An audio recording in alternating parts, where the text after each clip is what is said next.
The following is an exclusive presentation of WI Garden Media, the voice of Garden Talk Radio.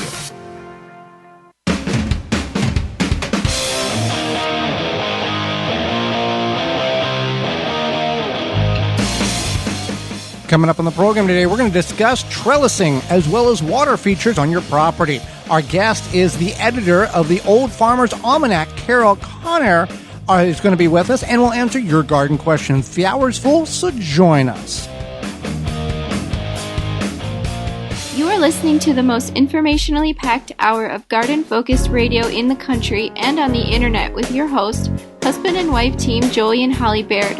This is the Gardening with Joey and Holly radio show. And welcome to another week and another edition of the Gardening with Joey and Holly radio show. Happy that you've taken time out of your day to join us and allow us to be part of your day a little bit. My name is Joey Baird. I'm the host. Next to me is my wife, co-host, best friend, and gardening partner, Holly Baird. This program is for you, about you, to help your garden grow better, to maintain your landscape, grow healthier trees, make your grass look greener, as well as preserving what you grow. Happy you've tuned into the program, whether you're listening to us on one of the 18 AM and FM frequencies broadcasting our program here in 2024 through a radio app, through a podcast replay, in-studio video replay, possibly through our parent website, which is the WisconsinVegetableGardener.com, underneath the Season 8 tab at the top of the page. However you're doing that, thank you very much. Want to be part of the program? You can do that by sending us an email to gardentalkradio@gmail.com. That's gardentalkradio@gmail.com, or you can give us a call anytime, toll-free, coast to coast, 1-800-927-SHOW. That's 1-800-927-7469. If nothing more, let us know where you're listening from. Before we get in the program, Holly, it's time for this week's Joke of the Week. Yeah, so Joke of the Week, what part of the plant has the most friends? I have no idea. The bud. Because he, like buddies. Yeah. This week's joke is brought to you by Rescue.com. Rescue.com American-made products keep your family, home, and yard protected from pests, insects like wasps, hornets, yellow jackets, flies, ants, and more. Learn more at Rescue.com. That's RESCUE.com. Trellising. Yeah, let's talk about trellising. It's any device that allows a plant to grasp onto, climb up, and get itself off the ground. Many vegetables, and in some instances fruit, produce twice as much produce when they are trellised than when they are not, because the fruit or the vegetable lays on the ground and insects, bugs, mold, wetness sets in and damages the plant in which, or the fruit in which you're harvesting, or the vegetable. So a trellis, again, can be anything. It can be beautiful. You can pay a lot of money for a trellis, or it can be not very pretty at all, but be extremely functional. Example, you can go to the big box store, Holly, and buy a trellis for $80, a lattice iron trellis, and make it look real nice. Or you can go in the back 40, burn the fabric off your box spring, bring that in the garden, put 2 fence posts on it, and grow cucumbers up it. Very extreme on both ends. Yeah, I was going to say that's very extreme on both ends, but yes, that's correct. You can also even just, somewhere in the middle, whether you do something where you use a found object and you maybe perhaps make something like we've done things with Christmas wreath, the wire part, whatever you want to call it, the ring, and then we've strung up beans to the top of a pole, or not beans, string to the top of a pole all the way around, and made like this bean pole trellis, and you can, do an image search on that bean pole trellis. So you can get creative, and you don't have to have a box spring in your backyard. Some people even just get creative with some twine and some strings across 2 fence posts. You can also consider things like maybe you have some kind of busted up tomato cages. You can use those as trellises. Works for peas. Well. Yeah, works for peas. Maybe you have some old fencing or chicken wire, whatever. You can certainly use that too. And it's still an okay thing if you drive around the evening before the morning of junk day. In the nicer areas, you will find some very nice, very well, less used items, anywhere from bookshelves to dressers to radial arm saws to table saws to trellises to cages and anything in between. As long as you're very nice and you pick it up in a timely manner, get in the vehicle, drive away. Don't be the bandit and burn out and all that. Yeah. I got my dresser. Right. So you can get creative. You can. Have you noticed that stuff only appears in the nicer neighborhoods? Because I'm going to clarify, people who are in the average or maybe below average neighborhoods, they don't throw anything out because they can find a use for everything. I mean, yes and no. I think that people in the middle to lower income brackets, it's not that they don't throw anything out, but maybe they just wear it out. Yeah, they wear it out. Yeah. I know, like growing up, we had hand-me-downs and definitely used things until it was like definitely worn out. And I know that you and I do that as much as possible. And then we fix it and use it again. Yes. But also there is especially if you're on social media, there's a lot of groups called Buy Nothing groups, or even just like the little neighborhood, whatever groups. So you can always look there for whatever it may be gardening related. I know, our cat, I'm going to have to switch his cat food, and I'm probably going to either donate his unused cat food, whatever you want to call it, to a local rescue, whatever, or post in the Buy Nothing group. So, well, back to the trellising conversation, easier to harvest. You don't have to get on the ground, you don't have to bend over, and you can see that the cucumbers are ready to harvest, and there's not one hiding there, and by the time you realize it, it's almost jello in the size of an NFL football. So, and for you have difficulty in seeing the color in pole beans, green. Yeah. So by getting them vertical, you are able more to identify. I'm able to miss them more. Them more. Easily. But you're able to see them hanging down. I can, I can differentiate between the leaves and the beans. Usually, I don't always get them all. But Right, but it makes it a lot easier than you're bending down all the time or getting on your knees. And for people with mobility issues, you can get down. Everybody can get down. It's getting that back up is becoming an issue as you get older in some instances. Absolutely. And that's the benefit of potentially a higher raised bed where it's like 24 or 36 inches high, where it's almost waist high. Though it takes a lot more filler, the long-term benefits of it is a higher rate of enjoyment. Easier to see problems. What does that mean? It means like pests, disease, anything like that, where you may not say you have some sort of pest, whether it be like a potato. You're not going to necessarily trellis your potatoes, but say something like a common pest issue. You're going to know, you're going to see it. You kind of lift up a leaf, and it's easier to lift up and look under leaves when they're right in front of your face. So this way you can see that. You might notice, these leaves are yellowing or curling or look spotted or whatever. And since you're like walking through your garden, it's literally at eye level, you're going to see it. And you can trellis pole beans, peas. You need to trellis; they're very weak stemmed. Cucumbers, you can actually trellis zucchini. And you can do some smaller squashes. You could do some fruits. Jelly melons can be trellised. Those are a unique vegetable. So anything, there is some limitations to what you can trellis.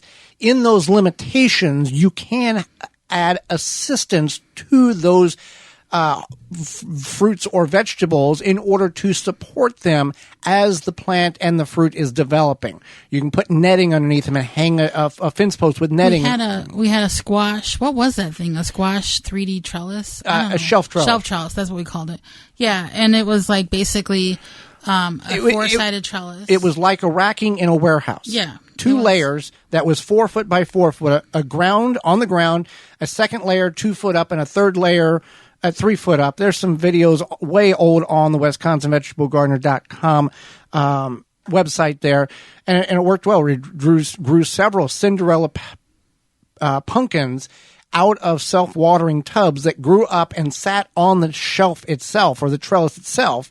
And I think they were 15 or 20 pounds. We canned them and did the whole thing with them. Yeah. But it was a unique thing that I made out of lumber or limbs that had been trimmed or cut that were going to get thrown away, and some scrap rubber-coated fencing. It lasted about 4 years, and nature took its course, and it rotted, and we moved on.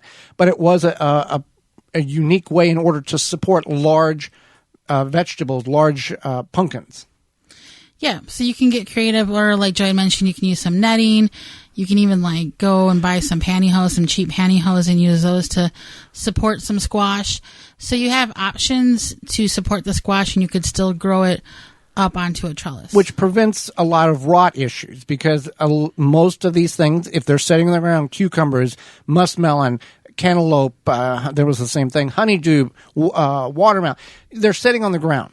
Yeah. And they're susceptible to anything under the ground, mice, rats, worms, slugs, whatever that can get in there, squirrels, raccoons, that can get in there and devour it or greatly damage what you're trying to grow. So trellising, if you've never looked at it, you can be very creative. Just go on your favorite search engine and type in DIY garden trellis, and you'll have hours of entertainment looking at things and how to modify what you have or create something unique for your personal backyard. Well, we are brought to you today by our sponsor, Walton's. We know you care about where your food comes from. Canning and preserving your fruits and vegetables is great, but what about the meat? At Walton's, you can get all the equipment, seasoning, and supplies to make sausage, jerky, and any other meat product your way to your high standards. Do you want to make snack sticks that people will actually like? Walton's created meatgistics.com, an informational site to help you make the best finished product. Walton's even has a full line of their own meat grinders, mixers, and sausage stuffers to help you go from animal to edible. Walton's, everything but the meat. You can use code GROW50, that's GROW50 at waltonsinc.com to save 10% off your orders of $50 or more. Hang out with us. When we come back, we're going to discuss the wonderful world of water features. You're tuned in the Gardening with Joey and Holly radio show. Have a garden question? Give Joey and Holly a call now or anytime 24/7. Just dial 1-800-927-SHOW. If you can't get through, leave a message and they will call you back. Call now, 1-800-927-SHOW. Straw bale gardening is all the rage. Get your bale started easily with the Bale Buster Straw Bale Conditioning Formula. This is the only product that has been specifically formulated for use in straw bale gardening. Each unit contains 250 million colony-forming units of trichoderma, fungi, and Bacillus bacteria. In addition to the fertilizer itself, produces fantastic results with a bountiful production of vegetable crops. Start with the best to get the best, traditional or organic formula. Take the guesswork out of conditioning your straw bale. Go to balebuster.com to find out more. Take the guesswork out of composting with the AeroBin 400 or smaller 200 for easy composting. The AeroBin mimics how nature decomposes waste. The AeroBin is easy to use. You prepare your balanced organic waste, just open it up, drop it in, and close. After a short time, fertile compost is produced, which is easily accessed via the lower side door. The thermal insulation in the AeroBin conserves heat, leading to rapid breakdown of the biomass and works efficiently year-round, even in cooler regions. There is no need to turn the biomass, and it is pet and rodent resistant. It has little odor and can kill annoying weeds and seeds. It is BPA-free. The AeroBin 400 or 200 comes with a reservoir at the bottom to collect the leachate. When diluted, makes for great compost tea liquid fertilizer. AeroBin composts kitchen and garden waste quickly. Easy to assemble with no special tools needed. The AeroBin makes composting rewarding and easy. Go to Costco.com to purchase. Make watering easy. DripWorks provides quality drip irrigation supplies and equipment to gardeners just like you for all your growing needs across the U.S. and Canada. Purchase online at dripworks.com. Are you ready to take control of your home's comfort? With Mr. Cool DIY Direct, empower yourself with our top-notch do-it-yourself cooling and heating solution. Introducing the Mr. Cool 4th Generation Mini Split, the DIY-friendly way to keep your home perfectly comfortable all year round. Our systems come with everything you need for installation, including our patented pre-charge line sets, eliminating the need for expensive professional help. Visit MrCoolDIYDirect.com to learn more and to take the first step towards a cooler, more comfortable home. Don't forget, use promo code GARDEN for a special discount and free nationwide shipping. Mr. Cool DIY Direct. Cool your house, heat your space, all by yourself. Wind River Chimes will always be the inspiring harmony. With a large selection and customization options, you will find the sound that soothes you. Visit windriverchimes.com to shop and find out more. Mantis tillers, the premium long-lasting gas-powered tillers, are the perfect solution for any garden. This Mantis machine is available with 2 or 4 cycle engines with a 19-inch or 16-inch tilling width. Your DIY companion in your garden and your lawn converts easily for edging, aerating, and more with optional attachments. Find details at mantis.com. Jung Seed Company is a family-owned and operated seed company since 1907 with the largest selection of seeds and plants online.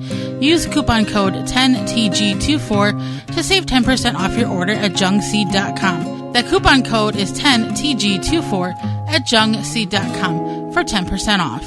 Make hand watering easy and enjoyable with HoseLink retractable hose reels.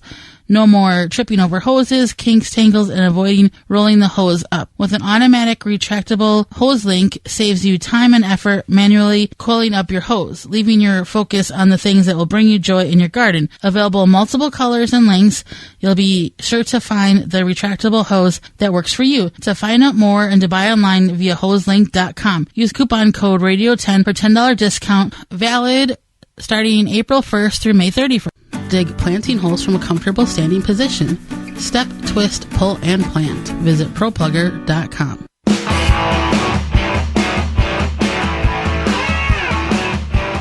Welcome back to the Garden with Joe and Holly radio show. Happy to have you along. We're going to be talking about water features moments away, but first, a word from our good friends that are helping the bees. Honey, be healthy.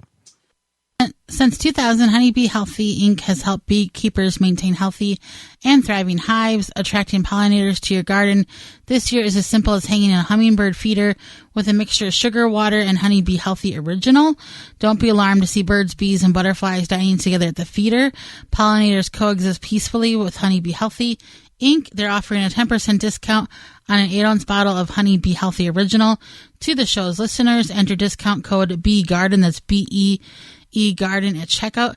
For more information, mixing instructions, and more, visit honeybeehealthy.com. So let's talk about waterscaping. Waterscaping, water features, not the same, right? They're a little different in each. And with water features or waterscaping, it is a way to, one, add a new level of enjoyment on your property, and two, also help with native and wildlife. Yes. Basically. So waterscaping is the art and science of incorporating water features into your landscape. So it can be as simple as adding a fountain to a front yard, even a bird bath, or as complex as designing and building a water garden with waterfalls, streams, and ponds. So there's 2 major benefits for this. Is if you go the more in-depth, like landscape engineer route, you can provide irrigation for your plants. Mm-hmm. And also provides home and rest for wildlife. So those are 2, like, I guess, garden benefits, if you want to call it that. Like, garden benefits. But for you, it might, provide a relaxing oasis. It might provide bird watching. It might provide other wildlife watching. It might just sound nice to you when you're with your window open, drinking your coffee in the morning, whatever it may be. So there's 2 things you want to be aware of. One, before you start putting the shovel in the ground, whether you're doing it yourself, it's different if you're hiring somebody. One, find out if you're even allowed to build or create what you want to create because of an HOA or your town ordinance or whatever. You might need a permit. Or your permit, or if your taxes are going to go up. There's a lot of variables. Your taxes will go up X amount or it'll go down, whatever. And also, if you're doing it, call Digger's Hotline. Make sure there's nothing under the ground. If you're hiring somebody, most of that is taken care of, not the taxes thing, but they have to pull permits too and all this other stuff. Absolutely. So that's kind of the red tape essence of what waterscaping is. Now, there's something that is a little bit more eco-minded, which is bioswales and bioretention ponds. So it's kind of like a man-made wetland in a way. So bioswales are wet or dry swales, basically made out of grass. So they're kind of dug into the earth. So little ditches. Yeah, little ditches with walls. And like here, where our home station is that the flagship? Flagship. In the city of Milwaukee, and I drive past these on the way to the office.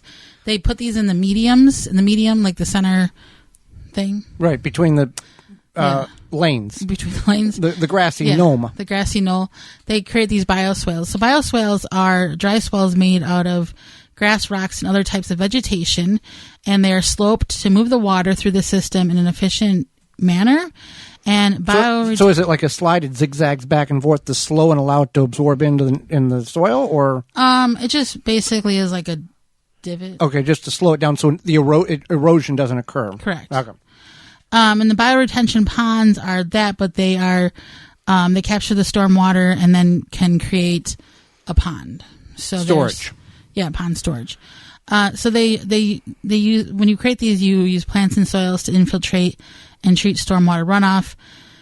So they filter, they can reduce pollutants, contamination, and slow down those pollutants to get into the water. They help the water quality. Right, because the pollution is filtered out through the soil and the plants and all that native stuff before the extra water makes it to the pond, where aquatic life could be damaged because of the oils or antifreezes or whatever that the soil has captured prior to it getting there. Right. So that's what, just quick little what a bioswale is. Maybe a lot of times the cities do put these up. They'll have little signs and they'll say bioswale or whatever. And you can kind of tell because when you're driving, you can see that they dip down. Like it's not like a normal grassy planted whatever medium. And then sometimes even like local parks will have them one area, or like a rain garden. Rain gardens aren't quite the same as bioswales, but it's a similar concept. So things to think about if you do want to do some sort of waterscaping and you want to keep it more ecologically minded. That's an option that you could consider. So other things to consider, no matter what kind of waterscaping you're doing, is what is your goal? What is your finances and what is your goal? Right. Well, no, that's not true because like you can have a goal and then you can look at your budget. Work towards it. Yeah. Budget it out. But just like anything in life, like say that I decide that I wanted rainbow color hair and I only want to spend X amount of money, I could work with... You're going to have to go to the hardware store and get some spray paint. I could work with a hairstylist to see what I could do within my budget. Okay. So you can do that with your waterscaping. And the other thing with this waterscaping, everything in life, and we all can agree, everything in life looks really good on paper. Some things in life look good on paper, but is a disaster when it's tried to execute it. I feel like that was like our first 3 years of gardening. Well, that's really anything. So, yes, hey, I want my yard to look like this. Here's the picture. First of all, if you're going to go to that level, you want to talk to somebody who has already done this. The internet's on computers now. So So you can find a forum. You can find somebody.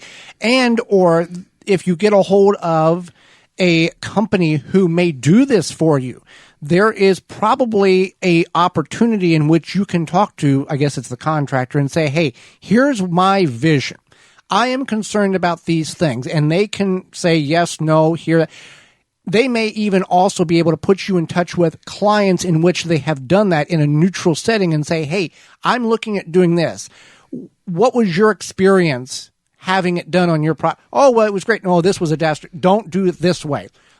Ask more questions you ever could imagine, so you have fewer and less wonders or wish I coulds, or we should not have done that as the process is going through or has been completed.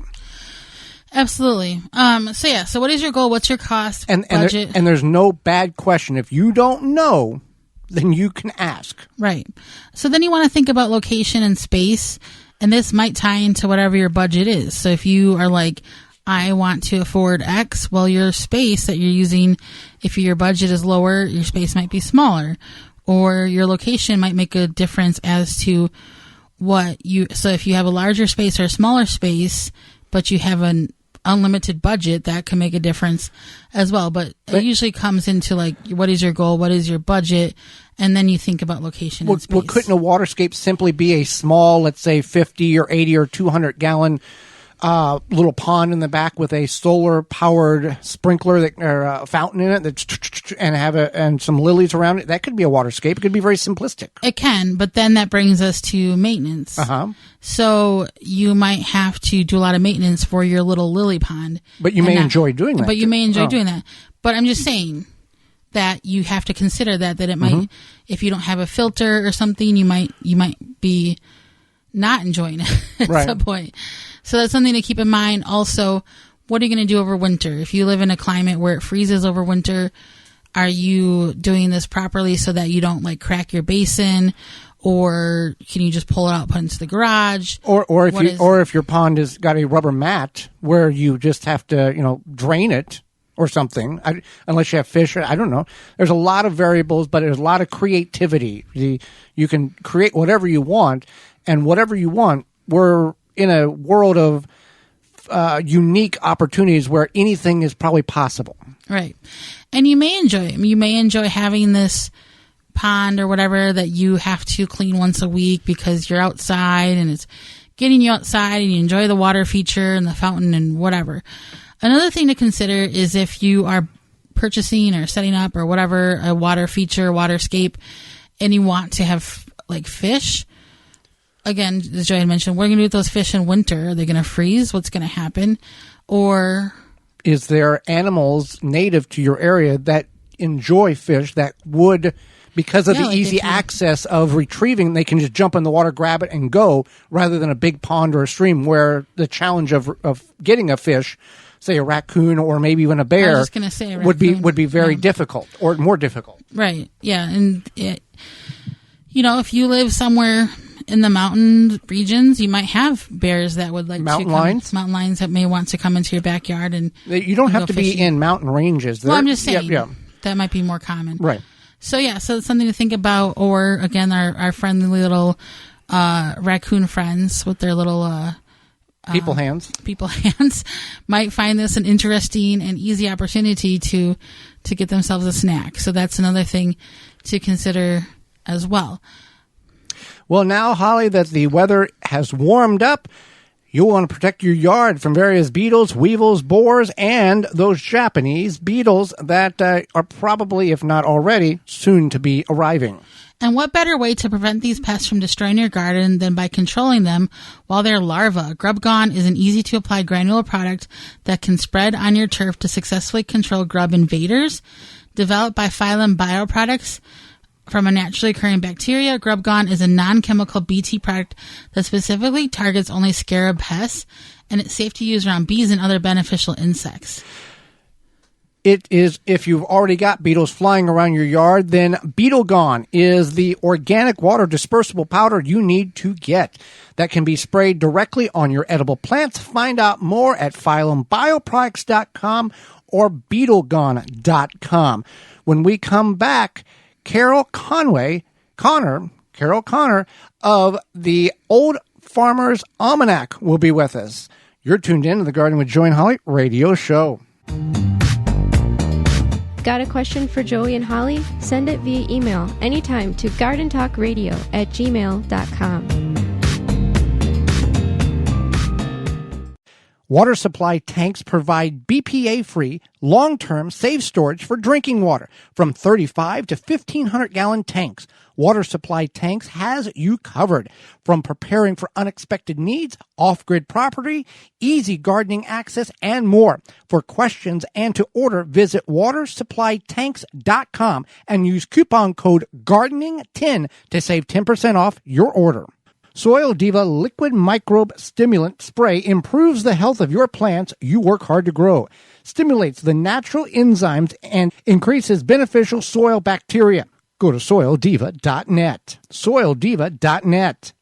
Your mosquito frustrations are over. Now with Mega Catch, suitable for residential and commercial use. Mega Catch mosquito traps produce a vast array of mosquito-attracted stimuli, including safe CO2, and can attract mosquitoes and other biting insects up to 150 feet away. Easy to use and set up. The Mega Catch is ready to make your outdoor space comfortable and enjoyable at megacatch.com. Use coupon code JOEYB, my name Joey B, at checkout and receive 20% discount on your entire trap order at megacatch.com. Water the right amount for the right time with the Soaker Hose from Eaton Brothers. Soaker Hose is one of the best ways to water without drowning your plants. And with a timer, it becomes a set it and forget it way to keep your plants healthy and happy. Soaker Hose is designed to work at low pressure, seeping water slowly and steadily over the course of 15 to 20 minutes so the water can percolate the soil and get to the roots. Designed and manufactured to be lead-free so no harmful chemicals or odors are added to your water supply. Visit EatonBrothers.com for more information and to buy. Have insects such as aphids or fungal gnats invaded your plants? Fight back with Summit Year-Round Spray Oil and Summit Mosquito Bits. Organic Summit Year-Round Spray Oil kills insect pests on indoor and outdoor plants. All natural mosquito bits kill fungal gnats larvae in container plants. Both products are harmless to people, plants, and wildlife. Summit Year-Round Spray Oil and Summit Mosquito Bit are available at garden centers, hardware stores, and at SummitResponsibleSolutions.com. Garden like a pro in 3 easy steps and receive customized fertilizer recommendations for your garden or lawn.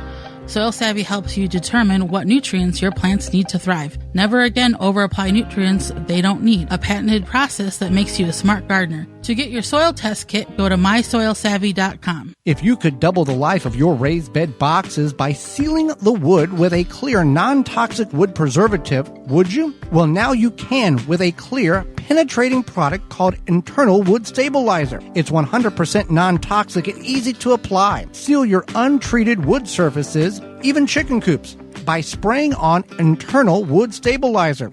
It's invisible, seals the wood from the inside out, and never wears off. Recommended by organic gardening experts. Internal Wood Stabilizer. Check it out at timberprocoatingsusa.com. Transform your exterior wood surfaces with Rubio Monocoat's new Duro Grit. Say goodbye to multiple coats thanks to Duro Grit's incredible patented one-layer technology. Enjoy vibrant, durable color that won't peel or flake even in the harshest conditions. Rubio Monocoat Duro Grit is tomorrow's UV protection for exterior wood. Learn more at RubioMonocoatUSA.com. Use code JOEY for 10% off. That's RubioMonoCoatUSA.com.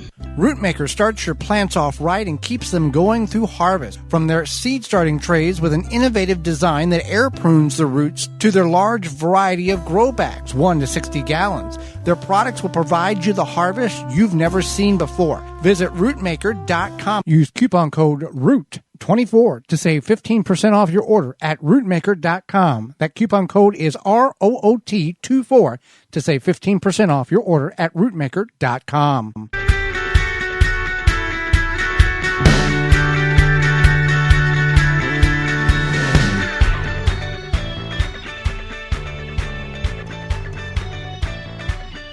Welcome back to the Gardening with Joy and Holly radio show. Thank you for tuning into this week's program. Holly, let's go to the hotline and bring in our guest for this week. Carol Conair is the 14th editor in the history of the Old Farmer's Almanac, founded in 1792, and the second woman to hold the title. In her role as editor, Carol oversees the development of the annual publication, working closely with the writers and other editors to develop new, useful, and entertaining matter. Welcome to the program, Carol. Thanks for having me. Joey and Holly. It's so fun. Well, we appreciate you taking time out of your very busy schedule, not only to educate Holly and myself, but all of our listeners. And I'll start with this. While many people may be familiar with the Old Farmer's Almanac, there's a large consensus that aren't. Can you explain to our listeners what the annual publication is? Absolutely. So back when everybody was a farmer, they needed another book in the house besides the Bible that told them, what the day of the week was, the seasons, marking the time. And also in the case of our almanac and why we believe it is so successful, and it's the oldest continuously published periodical in North America, is because of our long-range weather forecasts. Everybody who grows knows that the weather is the thing they need to know the most about, whether it's short range or if you could plan ahead, like a magic 8-ball, say. So our founder was an astronomer, and he was the first person to really I would say double down and think about sun science combined with climate science and meteorology, and make calculations that were fairly accurate about long range weather. And what a boon to every grower. So that's where we started. And today, it's kind of fun because we go back, we're working on our 233rd issue. No pressure, right? And we go back and you can look at 1825 or 1925 and think about what is 100 years or 200 years done. And, we were doing stories about asparagus and backyard chickens and, tomatoes in those days too. So much has changed. But even, 50 years ago, 1975, a lot of our stories centered around things that you do, like canning and how to preserve your crop, because that was when people started to really turn to the backyard to alleviate food bills. 50 years ago, we had an energy crisis. So it's fun to look back at those times, not fun to think about those hardships, but that people were really resourceful and that the Almanac responded and really kind of catered to the beginner homesteader. Now, you mentioned one of the most notable things about the Old Farmer's Almanac is the very close or almost precise, accurate forecast that you guys are known for. Is there a secret to that, or is it just knowing certain things about being in publication for 200 years and looking at certain specific patterns when it comes to forecasting weather? Well, here's where, information and data are really upping the game, but also where weather patterns, as erratic as they are being, is also is a challenge. Today we use actually the same formulas that Robert B. Thomas used in 1792. And again, as I said, he was an astronomer, so he was really a pioneer in thinking about sun science. So, the cycle of the sun, we're on sun cycle 25 since it's been recorded, and those are multi-year cycles. And we have seen a wild one, which may or may not have contributed, to the hottest summer last year, and El Nino this now. So, that's just one layer. And so he crunched data across sciences, which was novel at the time. But now we have a ton more data, really according to those same formulas that we can look at. However, there is more aberration in the more data you have. So our accuracy is really great, like 100% in some places. Last year, I think we had, just for precipitation, we had a very, very, very good record. But temperature, it was even hotter than we predicted. So it really depends, and we work with very scientists who work with our formula that dates back to the very beginning. Wow, that's definitely very amazing. So there's a new guide, the Container Gardener's Handbook. It just came out last month. It is quite comprehensive, very thorough. What can our listeners to expect when they pick up a copy? When they pick up a copy of the Container Gardener's Handbook? Well, I don't know about you, but when I drive around, I see a lot of people I see raised beds everywhere and containers. People, I think the pandemic really helped people turn to the outdoors. So if you have a windowsill, great. Patio, great. Backyard, maybe you're rethinking, I could do something more with this. So I see this wherever I go. And I think containers are just that, to me, it's just so accessible to everybody. So you pick up the book, and what you're going to get is a how-to from A to Z. You're going to get the 36 most popular container plants and profiles on how to grow each one. And that includes some food and herbs too, not just, flowers and other plants. But the idea of, I think from the very beginning, thinking about the container itself is so important. So we all get marketed to, like, this will be beautiful. And, here's this ginormous plant that will make your life better. But can you move it? Right. You can grow pumpkins in 5-gallon containers, but can you carry them around? So maybe you would want to do a dwarf squash in a material container or a fabric container. depending on your needs or accessibility. So to me, I think the Container Gardening Handbook just puts growing anything kind of at hand or at your fingertips for anybody. So it's a great place to start. And then if you're kind of digging in deeper, it's going to give you some other deeper knowledge like pests and diseases and really propagate, and share the bounty. So kind of like all those things. And it's interactive. You can actually write in this, like my container veggies, the plant, when you planted it, observation, notes, so you know what's going on. Because we've all wrote those little notes and we forgot where we put it, or the notebook got, wherever. So you have you have pages in here where you can document what's going on, good or bad. I think that's why I like it. It's like a very helpful, like I said, it's comprehensive guide. It definitely is a handbook versus just like I don't know. A garden book. A garden book, yeah. I know. You guys are great. Exactly. We're telling you to write in the book. It's so fun. It's like against the laws of books, but that's really what you should do. Right. And that's why we provide the pages. And that's really from readers telling us, I need places to write stuff down. And we're like, okay, let's give you really good paper inside these pages right where you want them, Now, you mentioned, size of container because everything looks pretty, and then when you fill it up, it's 400 pounds. You can't move it. What is some other tips to keep in mind for people who are not in the mindset like Holly and myself, or you who do gardening year-round or think about it 24/7? Exactly. Well, I think, yes, thinking about the type of container, what does it weigh, what size do you need? We give all of those measurements for, all the things you're probably going to want to try to grow. And I think that's really helpful because you can sort of just determine size. So thinking about that, okay, that's big, that's small, like what kind of then material will I want? And then we talk a lot about, what's in the pot. And so it's like, what is the mix in there and what's right for those certain plants that you're trying to grow? So many house plants, for instance, we just borrowed them from tropical places and brought them into our homes in little miniature. So they require some other things. But so I think it gives you a really good idea about that. And then also the idea of a lot of people will do containers outside, but they're not living like you're in Wisconsin.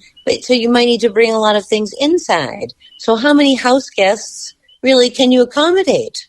Right. And what kinds and what really will succeed or not. Many of us have tried to grow certain herbs over the winter, and some just really aren't going to succeed without the light unless you really supplement the light, So we talk about all those issues. So I think it just, again, like kind of makes it accessible, but hopefully, avoids pitfalls for people too. Right. And the internet is a fantastic piece of equipment, but also if you're searching for, like in the back of the handbook, diseases and bugs, I've got this bug on this plant. Now I can go to the back of the book and identify it instantly and not have to search through a bunch of web pages to try to find what it kind of looks like this. You have it all listed in the back of the book very easily to identify, and then what to do about it or what the bug is. I can't tell you, that's music to our ears because that's a tough section to put together and it takes a lot of time. And my fellow editors will be very happy to hear that that's useful because we feel like that's probably the outstanding part of the book, is because when you need a quick reference, the internet can kind of steer you down a rabbit hole when you're just like, I need to ID it. I want to know what to do. And so many of the solutions are simple and right at hand. Fantastic. So many people are told to put things like broken terracotta, broken glass, even sponges, rock, sand in the bottom of their containers for drainage. What is this a myth? Is that necessary? Why? I love this question. So fun. Okay, complicated, right? If you have a very tall, beautiful ceramic container that you bought and you don't want to put $25 bag dirt in there, you might want to put a filler because you don't need, the plant isn't going to ever grow that whole height. So it really, again, depends on the situation. But I would not recommend putting anything heavy, because we're already talking about things that tend to kind of be hard to move around. And I also feel like you can use much more organic material, whether you're growing something that you're planning to eat or not. Something like your egg cartons are pretty benign, or cardboard that doesn't have any color or tape on it are things that you can put down there, or just simply newspaper, newsprint, as it exists in your world these days. So yeah, I think it's much more trying to think about that is going to contact whatever you're planting, eating, seeing, but you also do want to take into consideration what are the roots and the size of that planter. Right. I mean, we tell people that the internet, there's some good stuff, but you got to filter out the good with the bad, because there's some people out there, they're looking for clicks and they're looking for nickels every time you click, and they really don't care if they're telling you the right or wrong. As long as you're clicking on their stuff, that's really all they care about, and that gives a bad name to everybody else who's trying to provide good information and truthful information to those who have no clue what they're doing and want to learn. That's really a good point that you bring up. It's worth digging in and looking at your source. I know that you've seen some of our products, and almanac.com is our website, and people can find plant profiles there that are fact-checked and researched by farmers and growers from across North America. I mean, we really represent, I would say, all the zones in a way. We're trying to think about everybody in North America trying to grow. Fantastic. Well, you did just touch on our last question. We really enjoyed having you on the program.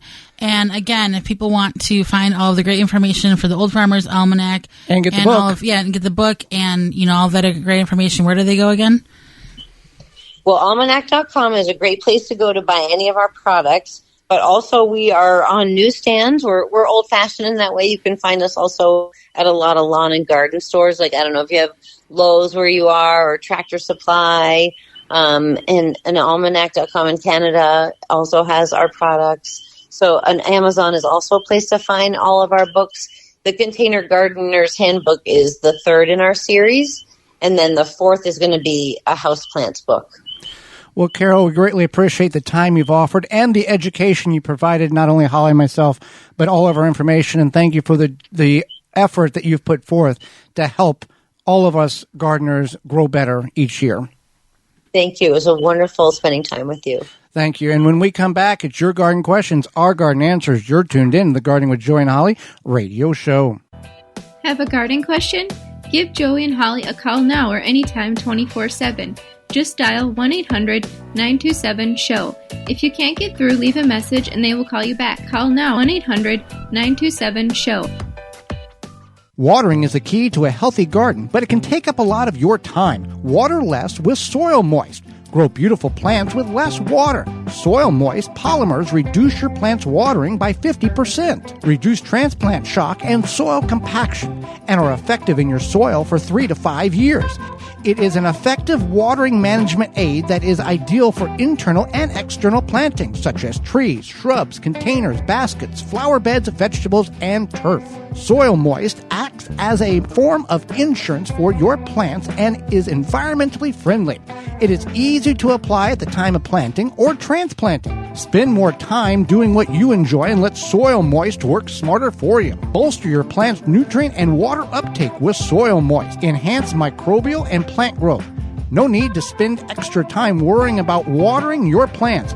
Easy to follow instructions right on the label. To find where to purchase and to see all their products, contact your local garden center or visit soilmoist.com. Protect your plants from damage with the 3-in-1 Plant Guard and Special Blend Fertilizer. Visit ivorganics.com. Use promo code RADIO10 to save 10% off your order. Pomona's Universal Pectin is a high-quality pectin that gels reliably with low amounts of any sweetener. If you're trying to reduce the amount of sugar in your diet, you'll love Pomona's Universal Pectin. Now you can make healthy homemade jams and jellies sweetened to your taste. You can use sugar or honey to sweeten. Pomona's Universal Pectin keeps indefinitely when stored in an airtight container. Easy to use, versatile, and comes with directions and recipes in every box. Find out more and where to buy at PomonaPectin.com. Also available at natural food stores and online. Deer Defeat is an all-natural based animal repellent to keep deer and rabbits away from your valuable plants that is odorless after 30 minutes and dries clear. It creates a continuous, invisible shield to protect your plants. Works for 30 days through rain, snow, and freeze. Will not clog your sprayer. Apply to your property without environmental damage. You can spray directly onto your plants up to flowering, then apply around your plants to continue protection. No need to reapply. Money back guarantee. To purchase, go to deerdefeat.com and use coupon code RADIO to save 10% off your order. Blue Ribbon Organics, providing locally made organic compost and soil blends for gardeners, farms, landscaping, and more. To find our products nearest you, visit blueribbonorganics.com. Happy 65th anniversary to David J. Frank, Southeastern Wisconsin's leading landscape company. Their award-winning services include everything from lawn care, landscape maintenance, design, construction, renovation, irrigation, sustainability, and more. Big or small, let the experts at David J. Frank handle the hard work for you. Find out more at davidjfrank.com. Are you bugged by bugs? You need naturally green products, No More Bugs, environmentally friendly. Made in the USA, No More Bugs is a cedar blend that repels and eliminates mosquitoes, no-see-ums, ticks, fleas, roaches, ants, and more. No More Bugs is safe for you, your pets, and plants. Available online at nomorebugs.net, Amazon, Walmart.com, and the Home Shopping Network. Welcome back to the Gardening with Joy and Holly radio show. Happy to have you along. Thank you for taking time to tune into the program this week. Time for your garden questions, our garden answers. You want to submit your question, you can do such at gardentalkradio@gmail.com. That's gardentalkradio@gmail.com. Or you can give us a call toll-free, coast to coast at 1-800-927-7469. That's 1-800-927-SHOW. A lot of companies supporting the program financially to allow us to be on your radio right now. If you've missed any of the coupon codes or you want to find out more about them, you can do two things. You can go to our parent website, the WisconsinVegetableGardener.com, and you click on the Season 8 tab at the top of the page to find all of them. And to find the coupon codes, you click on the Money tab at the top of the page. Let's see what we can get through the top of the hour here with questions. Holly? All right, so what is the best way to plant long sprouted potatoes? Well, long sprouted potatoes, when I hear that, I'm thinking 4, 6, maybe 7 inches long, the sprout on it. You do not want to break that sprout off. You want to bury it, and if you stick it above the ground, it's just going to burn off, and the plant will, the portion above the ground will burn off and die, but everything below soil will be fine and start generating a potato plant. The reason why you don't want to break it off is that's a lot of energy. That tuber, which is the energy for the plant to start to develop, has emitted in order to get that sprout to grow. Once the sprout gets to a certain level or size, the potato disconnects itself because roots have developed around that sprout, and the potato plant starts to grow. That's when you dig up the potatoes, you find that rotten one, you think, what happened here? That's the actual seed potato. Okay, let's go with another question. How do you keep your garden under a veg cloth pollinated when it's covered? So covers do work best for leafy greens and veggies like broccoli, cauliflower, kale, spinach, etc. You can use the covers for fruiting plants. That's helpful as well. But they do need to be pollinated by bees, butterflies, and other insects. So you're going to have to remove them at some point. Yep. So they don't just keep the bad bugs out, but they keep the good ones out too. So what you could do is you could lift the covers for a portion of the day to give the pollinators access and then bring them back down at night. That's pretty much your only option. There's no, it's just like when you use one of those all-purpose, insecticides, it's going to get rid of the bad bugs and the good bugs. So there's an opportunity that when opening this up to allow the pollinators in, you could, there could be bad bugs that get in there as well. It's not a fix-all, end-all. No. It greatly reduces the issue. But especially overnight, because a lot of times, like, the bad bugs come out at night. Right. But it does help. You do it during the day. Maybe bugs are flying around more because of opportunity as opposed to at nighttime where they're flying around to attack your plants or something. So, yeah. All right. I came across your video on the WisconsinVegetableGardener.com for bush beans versus pole beans. How do you determine which way to put the trellis to get sun on both sides equally? Well, you would put it north to south. Right. Yeah. It really, it's about the same either way you go. Right. But what we have done, or what you can do is you're going to have your supporting post, one on the east side, or one on the north side, one on the south side. And you're going to run your trellis north to south. So the sun coming up in the east and setting in the west, the east sun will shine on the east side, and the west setting sun will shine on the west side, so you can get equal sun coverage. You can also go the opposite way, east to west, and the sun will hit the south side of that, and there'll be a few beans that will go on the north side of the trellis, and they'll still produce because a lot of the foliage is absorbing the sun. Is there a right way? Is there a wrong way? Fight me about it. There's a lot of different answers. But we've done it both ways, and it's worked. Right. I would just run north to south, or you could do like a circular.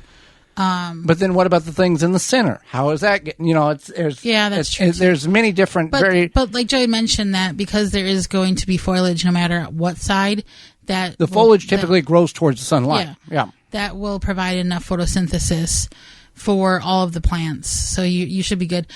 I would personally just keep it, if you can, run those trellises north to south so that it can get the east and west sun and the midday sun more evenly, essentially. That's all right. Yeah. So another question is, on your podcast radio show, you suggest using whole grain cornmeal for tomatoes. I would like to try this, but I'm having trouble finding yellow whole grain cornmeal that is not expensive.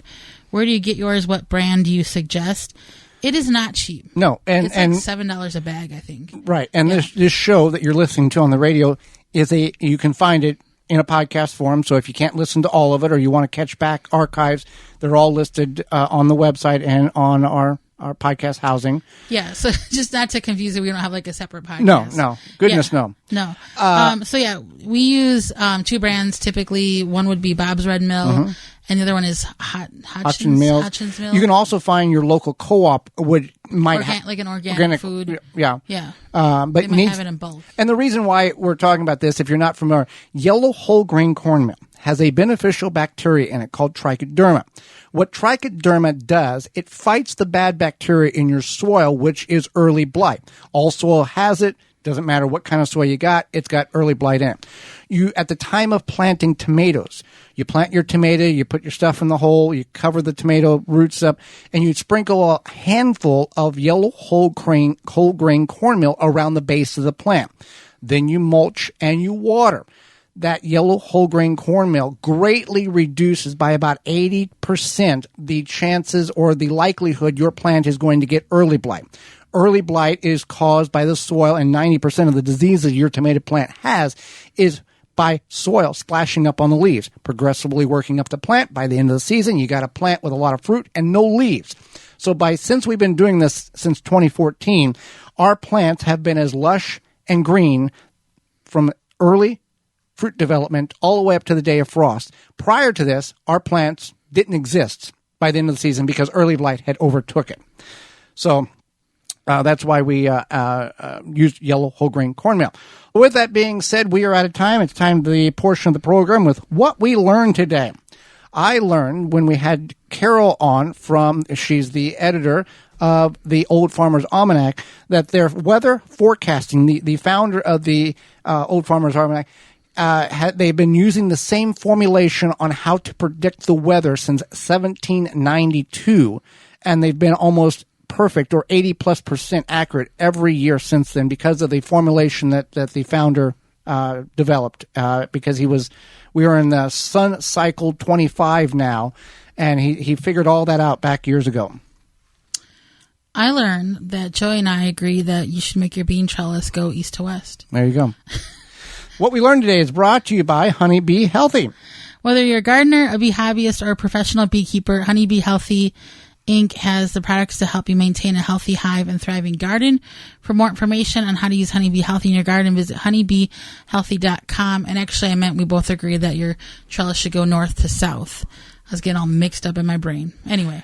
So tune into the program next week where we will be discussing edible landscaping, dealing with weeds, and our guest, Michael Perry, permaculture expert, will be with us. So until next week, for Holly Baird, I'm Joy Baird, and we will see you in the garden.